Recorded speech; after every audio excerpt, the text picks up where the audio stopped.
What is going on, my beautiful D.D.D fam? It's your boy Brandon, aka Drip from Team D.D.D, back with another video. In today's video, I have a requested Shaddolls deck profile. A couple of you guys have been asking since post banlist if I was going to update this, what I would swap out for the Appaloosa and stuff, since I was running Cross Sheep and Appaloosa, plus the Nonengine and stuff like that as well. So I decided to make a video on it with my new profile and what I would play moving forward, where I think the deck sits, and all other kinds of explanations and in-depth discussion like I do with all my videos. Most of my videos are lengthy. It's mainly because I like to explain my reasonings and the reasoning behind my reasoning, if that makes sense. But with that being said, if you guys don't mind, please smash the like button if you haven't already. Subscribe if you're not as well. Bell notifications so you never miss an upload. And I like to post about Shaddolls. Shaddolls is one of my favorite decks of all time. And I post about other older decks and stuff too that are mainly around like the 2018 to 2020 area. I do modern stuff like White Force and stuff like that too. And I'm going to try to start streaming again. I usually stream on Thursdays. My locals live series is what I call it. It's where I stream my locals and all the decks that are in the format, so like you can see how certain decks play, so you can support the channel, but also see how it may play. If you're going to an event, you can see how the deck plays, so you can play against know how to play against everything pretty much. Also, if you don't mind, check the description for all the ways to support me: Patreon, Discord. If you want to become close to the D.D.D fam, my Discord's down there as well. And my TCG affiliate link, zero charge to you, just gives me a small kickback for you using my link to get you quick access to TCG Player. But with all that out of the way, let's get to what you all came here for, and that is the deck profile. A lot of this is going to be reminiscent from my previous lists. This is pretty much like a Dogmatika pure Shaddoll list, pretty much. If you haven't seen my previous list, that's the way I like to play the deck moving forward.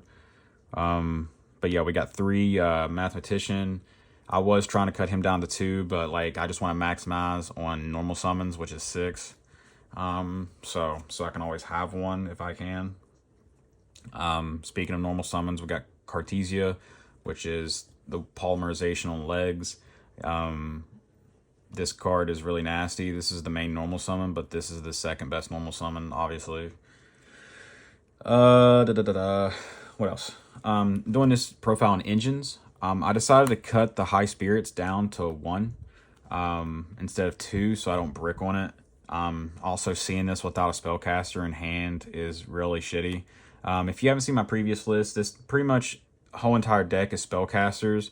I maximize on all like spellcasters so I can get access to the Cartesia, so it can fuel this card pretty much, which is not that hard to do because a lot of the cards are spellcasters inherently. Like, you don't have to go out of the way to like put your whole entire deck just to fuel one card that is literally a 1-of in your deck, but it's just nice to do.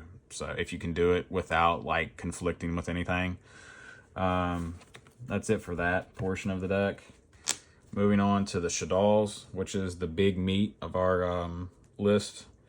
I'm still in 3 Squam because it's the best spellcaster to see with this, because it gets your engine rolling without having to normal summon like a Mathematician or whatever. 2 Windy, 1 for the turn 1 and 1 for a follow-up.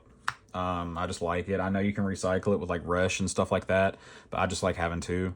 1 Hedgehog, 1 Dragon, 1 Beast, 1 Falco, 1 Aerial, and 1 Hound. These are my utility ones. This is a pure Shaddoll list. This is not Dogmatika that just runs like a small count just so I can use Schism to make Winda. We do more than just make Winda this deck. We like to outgrind our opponent and have utility for literally any interaction that the game could throw at us. Hound is absolutely cracked. This card is disgusting. Several past formats, like this card is really freaking gross of what it can help us do. Get access to like being like a Shaddoll shoot fusion monster without having to go into a Shaddoll fusion monster in the form of getting stuff back. Being able to not have to burn our Resh to be able to flip any of our stuff is really freaking nice. And it's nice to have that utility because then you don't have to worry about burning your Resh, or you can still have that utility off of like a Foolish Burial or a any of your normal summons be getting access to this to get access to your other stuff. Like if your Shaddoll fusion gets ashed, but you want to get access to your stuff, like it's just really nice being able to set this, then flip it, and then get access to your card from the graveyard or whatever. It's just, I don't know, this card's really gross, and I really think you should give it a try. I believe this is 11 here, right? 3, 6, 9, damn, you're fine. 10, 11. Joust you if you know that song, if you're old enough. If you're not, then I don't know. But yeah, 11. This is the 11 I like to go with. Really nice. Ariel's disgusting. Falco's good for follow-up. Everything just puts in work here, and it's just the way I like to play the deck. Moving forward with the rest of the Shaddoll lineup. 3 of Shaddoll Fusion. But yeah, 3 Shaddoll Fusion, self-explanatory. I dropped L to 2 because I got I'm bad at this game, and I draw this card without seeing any of my 11 Shaddolls in a 40 card list, or a 40 to 41 card list. So I'm a bad player. So I dropped it to 2 so I wouldn't brick on it. And it's been okay to a degree. Sometimes I wish I would see this card more, but I know if I put it back to 3, I'll probably keep bricking on it. But if you don't brick on it and you always see L with a name, then by all means, keep it at 3. Card's broken, and it's very nice at being able to use it on Mathematician when they try to imperm or Veiler it. Because they don't know what the hell you're on. They're like, they see Mathematician, and like, what year is this? And then they're like, I don't really want that to resolve because I don't know what it's going to turn into, so they just shotgun their imperm. So you could just L, make Shikanaga, and call it a day. Because we are back on Shikanaga now that Apo's banned. Spoiler alert. And then Resh and the Schism. These guys are self-explanatory. Technically, Resh lost utility in the form of Apo being banned because now we can't go the Apo combo, but like this card's still really good at helping you bring everything back and making it hard to kill you. The card's really good against Tempai because you just keep all your shit floats, and it's just really nice because if you hard make a App Cologne, you can make use this to bring back your App Cologne, and they have a trouble outing that and without going like Black Rose Dragon. But still saves you from being OTK'd. And then for the dogs, Ecclesia, 1 Fleur, and then the 3 Nadir. You don't need Maximus. These 2 are enough. Maximus is win more, and it requires 2 extra cards in the extra deck in the form of All Mirage and Secure Gardena, which the extra deck is tight, and you need all the utility you can get. The game is too quick now. You can't be running situational cards. You have to run the most utility that you can potentially get out of your deck or the game itself. Definitely with an old 2020 style deck or older in the form of like maybe 2014 because Shaddolls are older. So you got to be able to maximize your utility. Even though I know I preach consistency over utility, this deck is very consistent enough as it is. You don't need that extra win more utility. Not only that, you fill up the board so fast if you go uninterrupted or you eat through hand traps. So like you won't have room to actually summon the Maximus because your board's just full of face down Shaddolls and other stuff. So yeah. But I've made that abundantly clear several times in my previous list. I'm just mainly bringing it back up for the newer viewers. For my Nonengine, I'm going with early on in this format is because I'm making this list post ban list, like 3 days post ban list. I kept the Fenrir's in because 1, we're running Shikanaga, so this just replaces itself and gives you a Shikanaga target to make Shikanaga with L or something. Plus, it's just problematic. It's a problematic card. They have to answer it. It can out 2 cards with price of 1. It can bait 2 to 3 interruptions or more. It's just a problematic card. And then hand traps are still going to be a problem, so I'm on 3 talents. This card has too much utility for us because it can allow us to keep drawing, steal to help push for game, or link their stuff away, or fuse their stuff away depending on the attribute. And it also hand rips. So like if you go, for an example, you go normal summon Mathematician, they go Veiler, you chain El Shaddoll Fusion. They're already going neg, but since they use the Veiler, you can then talents to hand rip 1. So it indirectly, you plus 2'd plus 3'd, and they went neg 2 because not only did they use a hand trap, but you're also ripping 1 out of their hand. So they lost 2 out of their hand. They had to start their turn with 3 cards. 4 cards, sorry. plus the one they draw. So this card just has too much utility for us in this deck right now, moving forward in the power heavy format that we're probably going to approach into. And then my last non-engine is super polymerization. Super poly is just super poly. I mean, it's going to be very good against Ubel. It's going to be a little bit better into Snake Eyes now that they end their board a little differently and they have multiple fires on board. So yeah, it's very nice. This card's very nice. What else I want to say about this card? I want to, like I mentioned in my previous videos, I kind of, when I first cracked the code per se on the way I like playing pure Shaddolls, and is pretty much what I call this, I mentioned before that I kind of took the chassis of Omni Heroes, shout out to you guys if you know Omni Heroes or you're an Omni Hero player, and built around Super Poly with that. That's my approach on it. But yeah, that's basically it for my non-engine. But I am running the Called by the Grave because Droll and Lockbird is going to be a problem in this format. It's going to be an absolute problem because it's good against Tempai to a degree if they don't open well. It's good against Snake Eyes because they're forced to lead with Bonfire now or make a decision. Do they want to lead with Bonfire or do they want to lead with the Engraver? So, like, they have to make a decision. They're going to play hard into it anyways, and everybody's going to be bringing back rogue decks early on, too, to try to figure it out. So, like, Droll and Nib are going to be a problem, but this deck doesn't really care about Nib because you set up L Shaw Fusion and Schism early on, by the time you play into Nib. So, like, even if they Nib you, you're still going to have L, or you're still going to have Schism, potentially Resh, or whatever else you need. So, like, you're going to be gassed out anyways. Plus, you'll have the Granganol and Graveyard too, so you'll have more than enough stuff to play on their turn, so the Nib doesn't even really matter at that point. If anything, it could potentially become a super poly target with it being a light for you. So, and you'll have face downs too, so Nib can't tribute your face down. So like Nib doesn't really care about this deck. This deck doesn't care about Nib. This deck mainly only cares about Droll and Lockbird, and maybe Imperm or Veiler if you don't see L. And a properly timed Ash. I know that might sound like stupid. Oh, you're saying all this thing that this deck doesn't care about, but like it just depends on the situation. But the main hand trap that we need to be aware of is Droll and Lockbird. But other than that, that's pretty much it. And the last card in the entire deck is the Foolish Burial. It could be an Upstart Goblin by sending Beast. It can be a extra Foolish if you send Squam. It can be a E-Telly technically if you send a Falco. It can be a Resh Shaddoll if you have a face down set and you send a Hound. This card has too much utility in this deck not to play it, and it's literally everything you can need potentially. Moving on to the extra deck. I really enjoy this extra deck, honestly. There's only one slot that's really utility that you can just play whatever you want to play.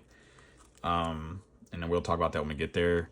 One Artemis, it's just a generic link one, and you can make this with, whatchamacallit, the Mathematician. We use this in our Invoked variant, obviously, when you play the Invoked variant, but this is also really good too, because you can make this with the Mathematician, because it's a level 4 or lower spellcaster, which is nice. So it gets us access to a light target for our construct.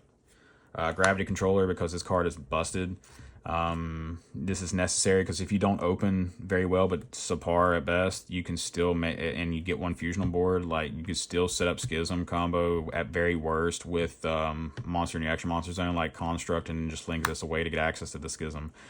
So this is still very mandatory to play in my personal opinion, and you do not need to be cutting this. On top of that, this is very nice too at being able to bounce link monsters too that people forget about all the time, or some random problematic card in the extra monster zone. And then we are still on Little Knight. Little Knight is too good not to play. If you don't have the money for Little Knight, then when we talk about the utility card later, then just fill the slot with something else. But I really think you need to rerun in Little Knight. I know the reprint is coming out soon, so hopefully you can get a hold of yours there. If not, then just fill it with one of the two other cards that we're going to talk about later here in a second. For another link too, this is the utility flex spot that you can run whatever you want in a slot. I just want to run this because I think this card is going to be everywhere, and I think it's going to be too good not to play. And that is Silhouette Rabbit. I don't main deck the angel statue or the silhouette trap card. I don't want to draw it going second, so it's a brick, so you can side deck it. But this card's fairly cheap right now. It's like $10, so you can easily get access to that. If you have Little Knight but don't want to run this, then you run IP in its place. And if you don't want to run IP, then you can run this card, Ace of Speculation. It's another super poly target with a face down monster and a monster with 2,500 or more attack. So it's pretty good into like potentially Ubel with their, I'm pretty sure their their negate or whatever, not the King Caesar, but the other one is a 25, is like a 3K beater, the rank 10. So it's not that bad against that in a Shaddoll. Because you can just set like a Squam or whatever, and then Super Poly, take that and your Squam and that, and then Squam effect will resolve, and you just make this, and this guy can recur itself too. So it's not that bad of a target. It's just it didn't make the cut for me yet on this profile. I will run it eventually. I just really probably not going to run it until it's like fully like mandatory, like when book cards come back into play. Like if you're going to Book of Moon or Book of Eclipse, it's really nasty because you can just yeet and take their board or whatever. But yeah, but these two are the ones that I'm on right now. Sorry if you hear my ice maker in the background. I apologize. That's my ice maker. But these two are the ones I'm on now. The angel statue is just too freaking good at being like a solemn judgment, and it's a light too, so you can fuse with it or whatever. So like it just too much utility. And this right here is very good into like Tempai for an example, or Snake Eyes, because you can have this card up, and then you can summon the statue, and then this will trigger. People forget that this card has a secondary effect besides not being able to be destroyed by battle or linked away the turn it's summoned. You can pop a back row or a spell or trap. So like against Tempai, you can pop their one field spell as soon as they activate. So they go activate the field spell, you can activate the statue, summon the statue, chain effect on resolution to pop their field spell, and then now you have L whatever you want, or Schism, plus the Fleur de Lis, plus the Solemn Judgment in the form of Angel statue. And then against Snake Eyes, you can pop their OSS with it, or you can pop Temple with it. It's just very nice at having utility. And against like Ubel, you can pop their to the pain or whatever it's called, their continuous spell. Can't remember what it's called off the top of my head right now, but yeah, you can pop that. It's just, you get a lot of utility off of this card. Not being able to be destroyed by battle, so like it's automatically going to turn into a Little Knight later, next turn if you can't kill them, and it helps you clear the board. So like it's guaranteed to make a Little Knight, and it's a guaranteed two interruptions. So like I really like this card, definitely in this deck. And with it being paired with Little Knight, it's just peanut butter and jelly pretty much. Yeah, I don't know, I just really like it. I think you should give it a try. Now for the Shaddolls. 2 Mommy Constructs, standard. You don't need 3. You're running 3 Squam, so you definitely don't need 3. The game's too fast for 3. 1's not enough. 2's perfect. 2 of the best Shaddol ever printed. Al Capone is what I call him. Card's busted. Nothing needs to be said. It's permanent negate. Can't be destroyed by battle. Gets you anything from from graveyard to hand or deck to hand, and triggers your Shaddolls. Everybody knows. Self-explanatory. Then Winda. She has Win in her name for a reason, because it just wins games. People still can't deal with her. And the last Shaddoll fusion monster is the Shikanaga. Shik is very good because we're running Mathematician, which is an Earth, and we are running the Fenrir. I know a lot of people are going to be like, well, why are you not running Shaddoll Genius? Could be because that could be a target. I don't know. I just didn't want to run it. It is a good card nonetheless. I just really like Genius when you're playing like the Invoked variant, because then your whole entire chain resolves. So like sometimes you can send Genius and it just gets negated or whatever. Granted, there's not a many Omni-Negates / Monster Negates running around now, with Baron being gone, Savage gone, and Apple being gone, so like it's more likely to resolve now. I don't know, I may experiment with later, but also ironically, me being a Shaddoll player, I own like every Shaddoll in the game but Genius, which is unfortunate. So I don't have it to experiment with. Yeah. I just wanted to get that out of the way, just in case somebody asks in the comment section later. But Shikanaga is really good. Definitely with us running 11 Shaddolls, plus the 5 fusion spells and the 2 other traps. So this card's pretty much live a lot, and it's very good going second. It gives you another good option to make besides burning your Ab Cologne sometimes going second, because these are the two best sometimes going second. Definitely this one if you open a lot of Shaddoll names in hand. So it's just really nice, and your Shaddoll Fusion resolves. Helps you break boards. Moving on, the Granganol, because it's Granganol and you need it. It's a 4th Nadir Servant. It turns into a Lulu Walleth or a Dogmatika monster. And it is your target for Cartesia if you if you don't want to go Construct. Moving on, Super Poly targets Garua and the Mud Dragon. Like I said, you could run the Ace Speculation if you wanted to, but I don't think it's needed right now in particular. Yes, it's okay playing into a board. Super Poly is going to be hit or miss, I think, this format, but it's early on. Who knows? It may get really good. Like if the Fire Kings come back, the actual Fire Kings, then it'll be probably really good then. And depending on what rogue deck stands up or what we get from Rage of the Abyss and what depends on how the format turns out. But right now, these are the most generic, so yeah, that's why I'm running them. And then Lulu Walleth, this card is busted, absolutely busted in this deck. You can hard synchro this with Construct and or any of your 8s plus your Cartesia. So yeah, or you can just banish the Granganol and then summon it. That's how another thing I like about Granganol too. That's another reason why it's important to get Granganol in graveyard. You can do it from field too, I get that, but like evenly matched and other bullshit cards like that is a problem, imperm, etc, etc. And then the last card is Typhon, because everybody plays into this card. This card is too good, too mandatory in my personal opinion, because at worst case you are getting a 2900 beater and a card that the opponent has to out in order to kill you. And the only deck that can really probably consistently do that is probably Tempai. But other than that, like, this card is too good not to play, because it at worst case is a survival card. So yeah.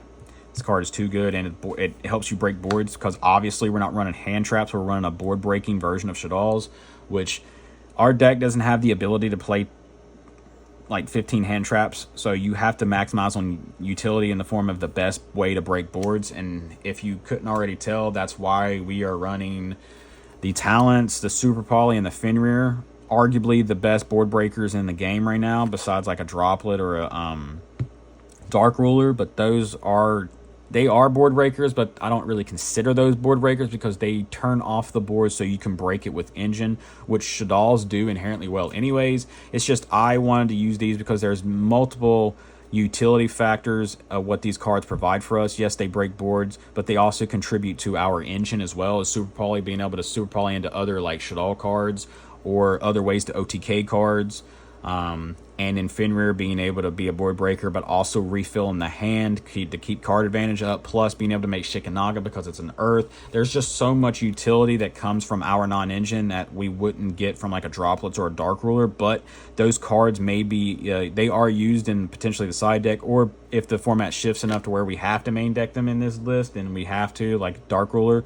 I don't probably want to run Droplets because Droplets is only really good in this deck if you open like Fenrir, because Fenrir replaces itself, so you have one free discard, or you activate a Shaddoll Fusion and then chain to send the Shaddoll Fusion. But like, we need the card advantage because this deck, indirectly, the way I approach playing this deck is we are already playing from behind, in my personal opinion, because we don't have the explosive one card combos like everybody else has, and we don't have the explosive nature that the meta has right now. So we're already playing from behind, so we have to try to eat their interruptions, and the best way to do that is have cards that replace themselves and don't deny us card advantage with our combo, if that makes sense. Shaddoll Fusion doesn't deny us card advantage because it's going to replace itself with whatever we send to the graveyard. Shaddoll Fusion's dodging stuff to deny them board presence. Card advantage, Talents is going to replace itself, etc, etc. The list goes on. I'm not trying to ramble here. I just want to set you guys up for success and tell you guys why we are running what we are running so far.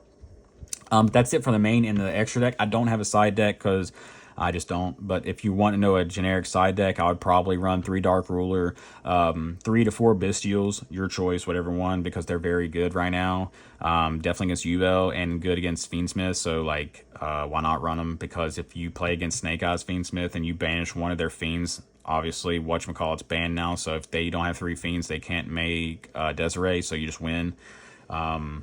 And it's just also, guess what? It's non-engine that doesn't make us lose out on card advantage because it's putting bodies on board for us. And definitely, whatchamacallit, Magnamud is not making us lose out on card advantage because it's replacing itself during end phase. So it's just good non-engine. And then I would probably run, so I said 3 to 4 Bestials, 3 Dark Ruler guaranteed, 3 Cosmic because it's just good spot removal. And then I would run 3 deck lockdown. So that's 3, 6, 9, 10, 11, 12, potentially 13. And in the 14 and 15th card, I would run 2 Dino Wrestler Pankratops because drawing that in tandem with the Fenrir's is very, very broken because you just go Fenrir, Pankratops. Those cards will clear 4 cards.